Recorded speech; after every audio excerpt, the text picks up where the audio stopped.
নমস্কার। আজ তাল নবমী।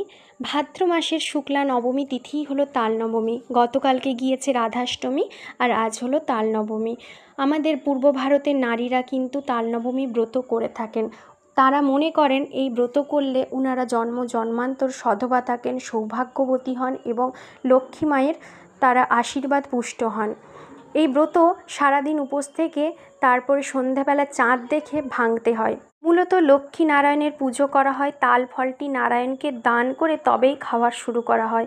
নৈবেদ্য হিসেবে ফলমূলের সাথে তালের লুচি, পিঠে প্রভৃতি নিবেদন করা হয়। সেই থেকেই আমাদের আজও তাল নবমীতে তালের পিঠে হয়। পুরাণে রয়েছে ভগবান শ্রীকৃষ্ণের দুই স্ত্রী ছিলেন সত্যভামা ও রুক্মিণী অন্যতম।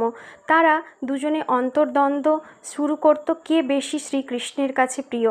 সত্যভামা ছিলেন দুর্ভাগ্যবতী এবং রুক্মিণী ছিলেন সৌভাগ্যবতী। একদিন সত্যভামা শ্রীকৃষ্ণকে জিজ্ঞেস করলেন কেন এমন। তখন শ্রীকৃষ্ণ বলল তার দুঃখের জন্য সে নিজেই দায়ী। তা শুনে সত্যভামা মনের দুঃখে আপস্তম্ভ মুনির আশ্রমে গেলেন এবং সব খুলে বললেন। তিনিও ব্যথিত হলেন এবং তাকে বললেন তাল নবমীর তিথিতে লক্ষ্মী নারায়ণের পুজো করতে, যেখানে নারায়ণের পরে লক্ষ্মীর পুজো হবে। এই ব্রতে 9 রকম ফল দিতে হবে, যেখানে তাল অবশ্যই থাকবে। প্রথমে স্বামীকে খেতে দিয়ে তারপর ব্রাহ্মণকে ভোজন করাতে হবে। স্বামী খাওয়ার পরে স্ত্রী খাবে। এই প্রকারে 9 বছর ব্রত পালন করতে হবে। সেরকমটাভাবেই সত্যভামা 9 বছর এইরকমভাবে তার ব্রত পালন করলেন। স্বয়ং নারায়ণ এসে উপস্থিত হলেন এবং বরদান করলেন সত্যভামাকে তার দুর্ভাগ্য দূর হবে এবং সে খুব তাড়াতাড়ি সৌভাগ্যশালিনী হবে।